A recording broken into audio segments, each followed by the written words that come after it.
یہ چال ہماری جنگی سیاست کا ایک حصہ ہے۔ اجیت سنگھ نے بھی مہامنتری کے الفاظ کی نقل کرنا چاہی، مگر راجپوت سرداروں نے اسے اپنی تقریر جاری رکھنے سے روک دیا۔ سمراٹ، ہم اسے اپنا سپہ سالار تسلیم نہیں کرتے۔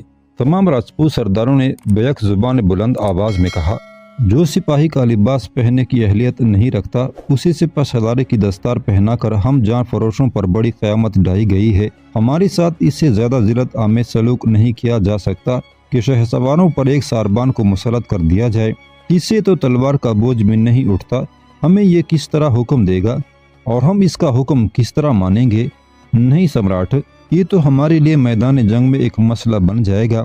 جب سپاہی اپنے سالار لشکر کو تضحیک آمیز نظروں سے دیکھنے لگیں تو صفوں میں بڑا انتشار برپا ہو جاتا ہے۔ سمراٹ، اس سے تو کہیں بہتر ہے کہ آپ ہمیں حکم دیں اور ہم آبو کی بلند ترین چوٹی سے نشیب میں کود کر اپنی جانیں چتوڑ کی نظر کر جائیں۔ راجپوت سرداروں نے بڑے دربار میں اجیت سنگھ کی نفی کر دی تھی۔ مہامنتری گنیش سنگھ کے اس خوشامدی مہرے نے اپنی صورت کو راجپوت سرپاؤں کی گفتگو کی آئینے میں دیکھا تو شرم و ندامت سے اس کا سر جھکیا۔ پھر تم کیا چاہتے ہو؟ راجہ رتن سنگھ نے اس بگڑی ہوئی صورتحال کو سنوارنے کے لیے اپنے سرداروں سے دریافت کیا۔ ہم سپہ سالار ہری سنگھ سے اپنے سوالوں کا جواب چاہتے ہیں۔ ایک بار پھر رتن سنگھ کا دربار تیز آوازوں سے گونجنے لگا۔ آخر گنیش سنگھ کی غلیظ اور احمقانہ سیاست ناکام ہو گئی اور راجہ رتن سنگھ کو مجبوراً اپنا فیصلہ بدلنا پڑا۔ وہ ایک بڑا جذباتی منظر تھا جب سپہ سالار ہری سنگھ کو نظر بندی کے کمرے سے نکال کر دربار میں لایا گیا۔ جیسے ہی ہری سنگھ داخل ہوا، تمام راجپوت سردار اپنی اپنی نشستوں پر احتراماً کھڑے ہو گئے۔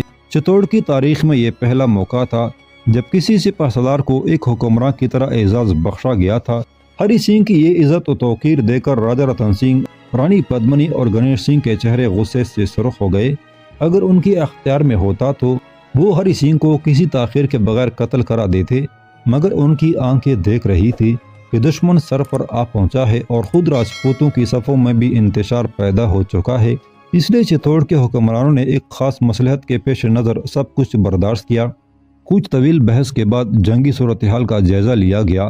اس دوران ہری سنگھ کی درخواست پر سابق سپہ سالار لچھمن سنگھ کو بھی دربار میں طلب کر لیا گیا۔ صبح سے لے کر آدھی رات تک یہ خفیہ اجلاس جاری رہا۔ ریاست کے تمام باہوش لوگوں کے مشورے سے فیصلہ کیا گیا کہ فوج کا ایک مختصر حصہ قلعے کے باہر مختلف مورچوں پر سلطان کو جنگ میں الجھائے رکھے گا اور باقی فوج قلعے میں بند ہو جائے گی۔ فصیل پر بہترین تیر اندازوں کے دستے متعین کر دیے جائیں گے اور اگر سلطان کے لشکر نشیب سے نکل کر قلعے کی طرف بڑھیں تو بلندی سے ہونے والی تیروں کی بارش دشمن سپاہیوں کے سینے چیت کر انہیں موت کی نیند سلا دے، یا پھر وہ زخموں کی تاب نہ لا کر اپنی حدوں میں واپس لوٹ جائیں۔ اس منصوبہ بندی کے ساتھ سامان رسد کی فراہمی کو بھی تیز تر کر دینے کا فیصلہ کیا گیا تھا۔ ایک جائزے کے مطابق قلعے میں اشیاء ضرورت کا اتنا ذخیرہ موجود تھا جس کے سہارے 3 ماہ تک قلعہ بند رہ کر بھوک کے خوف سے نجات حاصل کی جا سکتی تھی۔ سپہ سالار ہری سنگھ اور لچھمن سنگھ کی رائے میں اناج اور دیگر چیزوں کا یہ ذخیرہ جنگ کی شدت کو دیکھتے ہوئے ناکافی تھا۔ لچھمن سنگھ کے بقول یہ ذخیرہ اتنا ہونا چاہیے تھا 1 سال تک قلعہ بند لوگوں کو بھوک کا خیال تک نہیں آنا چاہیے۔ ہری سنگھ کا کہنا تھا یہ ذخیرہ کم سے کم 6 ماہ تک اہل چتوڑ کی کفالت کر سکے۔ معمولی سے اختلاف رائے کے بعد طے ہو گیا کہ سامان رسد کے حصول کی رفتار بڑھا دی جائے۔ ان فیصلوں سے تمام راجپوت سردار مطمئن تھے، مگر اچانک ایک سردار بے چین ہو کر اپنی نشست پر کھڑا ہو گیا۔ سمراٹ، ہم نے خیالی طور پر منصوبہ مکمل کر لیا، مگر اس پر عمل درآمد کس طرح ہوگا؟ سلطان کے لشکروں نے دونوں جانب سے قلعے کا محاصرہ کر لیا ہے اور اناج کے ذخائر تک پہنچنے کے لیے ہمیں بستی میں داخل ہونا پڑے گا۔ بیچ میں سلطان کا لشکر حائل ہے، پھر یہ درمیانی راستہ کس طرح طے ہوگا؟ راجپوت سردار نے ایک انتہائی نازک سوال اٹھایا تھا۔ یہ ہماری ذمہ داری ہے کہ ہم بستی والوں سے کس طرح رابطہ قائم کریں گے؟ رتن سنگھ نے بلند آواز میں کہا، ہمیں آپ کی دانشمندی پر پورا بھروسہ ہے، لیکن یہ وقت ایسا نہیں ہے کہ ریاست کے ذمہ دار افراد میں سے کوئی بھی شخص اپنے خول میں بند رہے۔ دوسرے راجپوت سردار نے ادب و احترام کے ساتھ کہا۔ وہ اپنے حکمراں سے اس کے دعوے کی وضاحت چاہتا تھا۔ اس منصوبے کے چتوڑ کے جانشاروں پر ظاہر کیا جائے کہ اگر اس طرح کوئی کسر باقی رہ جائے تو اسے بروقت پورا کیا جا سکے۔ راجہ رتن سنگھ کچھ دیر تک سوچتا رہا، پھر اس نے ان دونوں خفیہ سرنگوں کا ذکر کیا جو حالت جنگ میں سامان رسد حاصل کرنے کے لیے بنائی گئی تھی۔ یہ سرنگیں راج محل سے گزرتی ہوئی دریائے گمبھیری اور برج کو بڑے عجیب انداز میں عبور کر جاتی تھی۔ دونوں سرنگیں اس قدر گہرائی میں بنائی گئی تھی کہ اگر دریا کے کنارے بسنے والے اپنی ضرورت کے لیے کئی فٹ نیچے تک مٹی کھودیں تو تب بھی سرنگوں کو کوئی نقصان نہ پہنچا سکے۔ راجہ رتن سنگھ کے باپ سمر سنگھ نے اپنے وقت کے بہترین معماروں کے مشورے سے ان سرنگوں کو چتوڑ کی آخری سرحد تک پہنچا دیا تھا۔ راج محل اور مضافاتی بستیوں کے درمیان دو دریا حائل تھے۔ اہل چتوڑ کے معماروں نے اپنے فن کا مظاہرہ اس طرح کیا تھا کہ سرنگوں کو دریائے برج اور گمبھیری کے دونوں حصوں سے گزارا تھا، جن کی گہرائی بہت زیادہ تھی۔ گرمی کے موسم میں دریاؤں کے بیشتر حصے خشک ہو جاتے تھے، مگر جہاں سے سرنگیں گزر رہی تھی وہاں خشک سالی کے دوران بھی پانی خشک نہیں ہوتا تھا۔ سرنگوں کا وہ حصہ جو دریاؤں کے بیچ سے گزرا تھا اسے مضبوط تر کرنے کے لیے پتھروں سے زیادہ سیسے کا استعمال کیا گیا تھا۔ ان سرنگوں کا دوسرا دروازہ گھنے جنگل میں کھلتا تھا۔ دروازے پر ہر وقت 15-20 مسلح سپاہیوں کا پہرا رہتا تھا۔ یہ جگہ اس قدر محفوظ تھی کہ سایہ دار درختوں اور خاردار جھاڑیوں کی وجہ سے دن میں بھی اندھیرا چھایا رہتا تھا۔ اناج سے بھری ہوئی بیل گاڑیاں پرپیچ راستوں سے گزر کر درختوں کے اس جھنڈ میں غائب ہو جاتی تھی اور پھر مسلح سپاہیوں کی اجازت کے بعد انہیں سرنگوں میں داخل کر دیا جاتا تھا۔ سرنگیں اتنی چوڑی تھی کہ ان کے درمیان سے ایک بیل گاڑی بآسانی گزر سکتی تھی۔ بیل گاڑیاں اس وقت تک اپنا سفر جاری رکھتی جب تک سرنگ کا راستہ زمین کی سطح کے برابر رہتا، اور پھر جیسے ہی قلعے کی بلندی شروع ہو جاتی بیل گاڑیاں رک جاتی اور ان پر لدا ہوا سامان مزدوروں کے ذریعے اتار لیا جاتا۔ اس کے بعد سینکڑوں مزدور اشیائی ضرورت کو اپنے کاندھوں پر اٹھا کر راج محل پہنچاتے۔ اس طرح چتوڑ کے باشندوں کو خبر تک نہ ہوتی اور انتہائی رازداری کے ساتھ اناج کے ذخائر میں اضافہ ہوتا رہتا۔ جب راجہ رتن سنگھ نے اپنے بھائی کی بنائی ہوئی سرنگوں کی تفصیلات بتائیں تو تمام راجپوت سردار کچھ دیر کے لیے حیرت زدہ رہ گئے، اور پھر بے اختیار ان کے ہونٹوں پر آن جہانی راجہ سمر سنگھ کے لیے تعریفی کلمات ابھر آئے۔ بے شک سورگیہ سمراٹ سمر سنگھ ایک عظیم سیاستدان تھے۔ ان کی دور اندیشی نے چتوڑ کو کیسے مصائب سے بچا لیا۔ اگر یہ سرنگیں تعمیر نہ کی گئی ہوتی تو آج راجپوتوں کی یہ عظیم سلطنت نہ جانے کن آفات کا شکار ہو جاتی۔ اپنے باپ کی تعریف و ستائش سن کر راجہ رتن سنگھ کی گردن کچھ اور کج ہو گئی، سر کچھ اور بلند ہو گیا، چہرے کی سرخی اور کچھ بڑھ گئی۔ پھر خفیہ اجلاس برخاست ہو گیا اور رتن سنگھ کی فوجیں اپنے اپنے مورچے مضبوط کرنے لگیں۔ منتری بون کے جلے ہوئے کنڈر میں چندر سنگھ کی بے گور و کفن لاش پڑی ہوئی تھی، اور تلسم کدے کے 3 قیدی بڑے کرب کے عالم میں اس کا انتظار کر رہے تھے۔ یہ اذیت اس وقت اور بھی بڑھ جاتی تھی جب خادمہ رامیشوری غشی کی حالت میں بار بار چندر سنگھ کو پکارتی تھی۔ رامیشوری کی یہ حالت دیکھ کر علی امر آفریدی چونک اٹھا تھا۔ اس نے نرملا کو مخاطب کرتے ہوئے کہا، راجکماری، اس وقت رامیشوری عقل و ہوش کی تمام پابندیوں سے آزاد ہو چکی ہے، لیکن پھر بھی اسے ایک شخص یاد ہے۔ آخر چندر سنگھ سے رامیشوری کا کیا رشتہ ہے جو اس بے خبری کے عالم میں بھی نہیں ٹوٹتا؟ نرملا کچھ دیر تک سر جھکائے خاموش رہی۔ اس کے دونوں ہاتھ رامیشوری کی جلتی ہوئی پیشانی پر تھے اور آنکھوں میں دھواں سا بھرا ہوا تھا۔ آفریدی نرملا کے جواب کا انتظار کر رہا تھا۔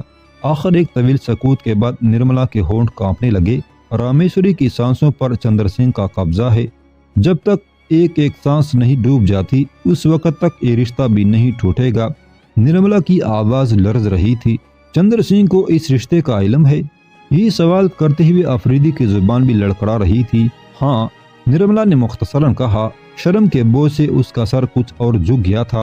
آفریدی چندر سنگھ اور رامیشوری کے بارے میں مزید کچھ پوچھنا چاہتا تھا کہ خادمہ کی ایک تیز چیخ بلند ہوئی۔ شاید یہ رامیشوری کی آخری چیخ تھی۔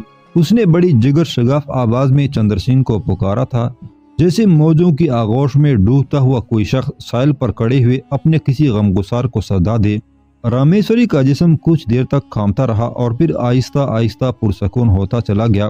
نرملا گھبرا کر کھڑی ہوئی اور آفریدی سے کہنے لگی، سردار، اسے دیکھیے، ایک ایسا خون ہے۔ آفریدی قریب آیا۔ اس نے رامیشوری کا ماتھا چھو کر دیکھا۔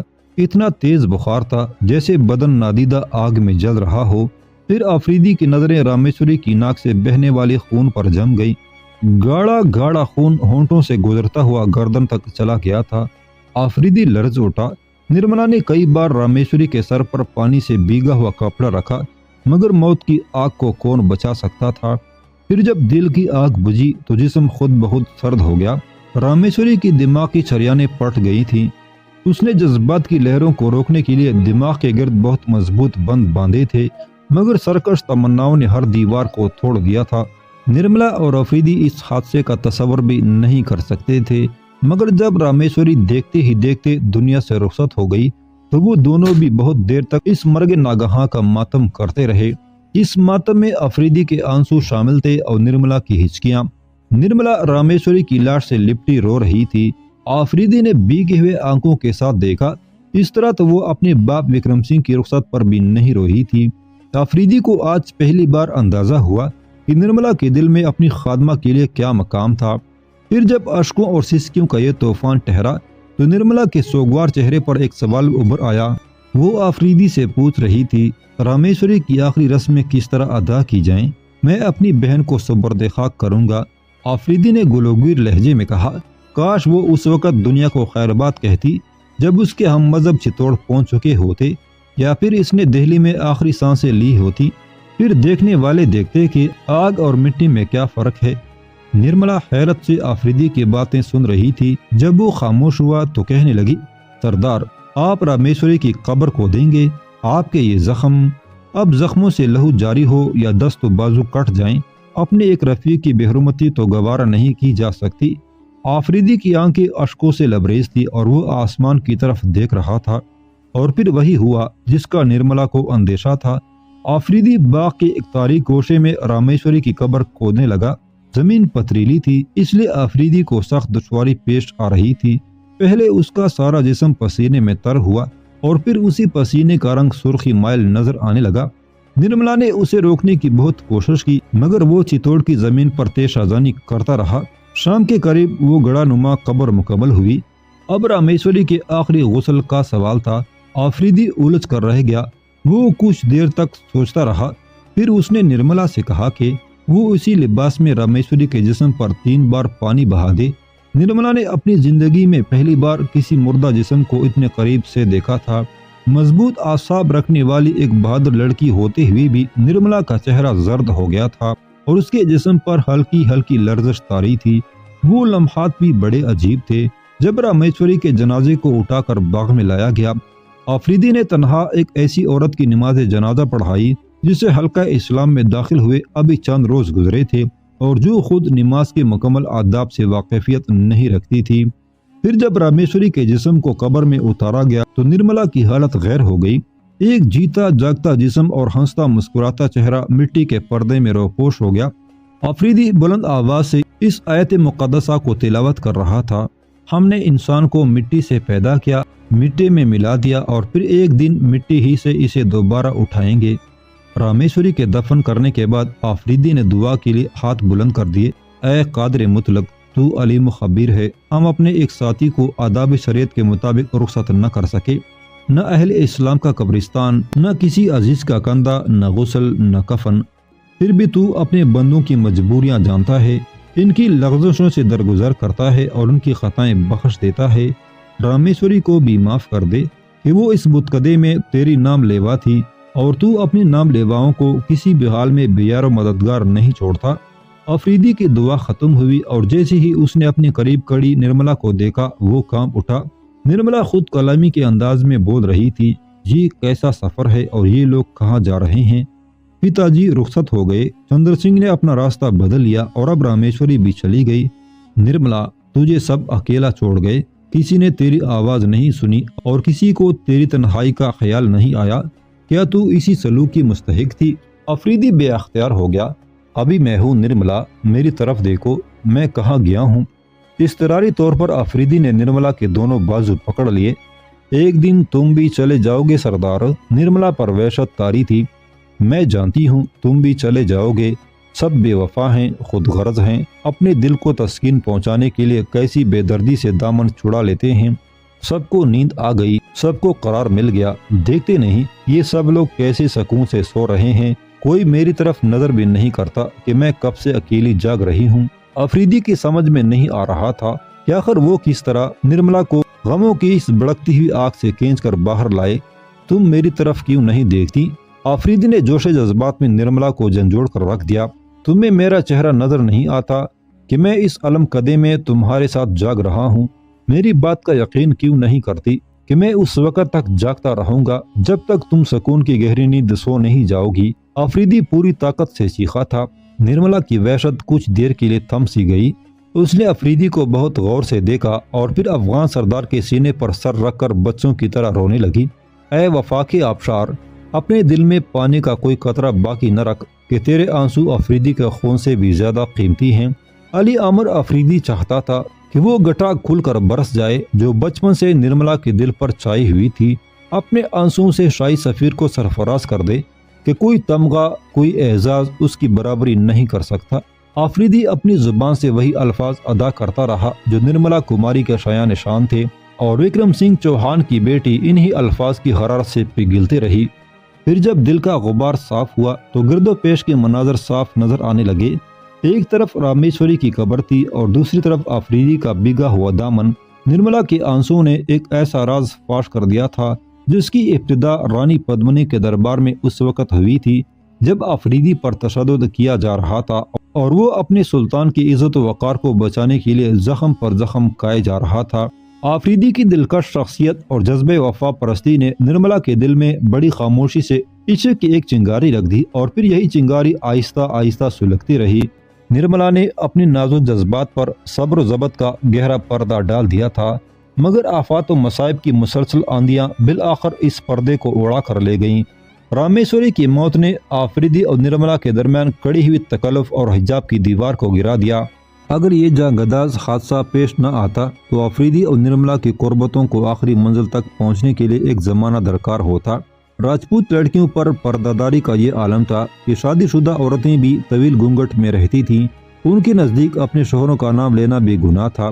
جس قوم میں غیرت و شرم کی یہ روایتیں موجود ہوں وہاں کسی دوشیزہ کا اظہار عشق انہونی بات تھی۔ اسی طرح آفریدی بھی اس قبیلے سے تعلق رکھتا تھا جہاں رسم عشق کا نبھانا آسان نہیں تھا۔ دونوں قومیں مرد و زن کے جذباتی رشتوں میں بے حد حساس تھیں، مگر حالات کے ناقابل یقین نشیب و فراز نے آفریدی اور نرملا کے درمیان وہ رشتہ قائم ہی کر دیا جس کے بغیر یہ کائنات بے رنگ اور بے جان نظر آتی ہے۔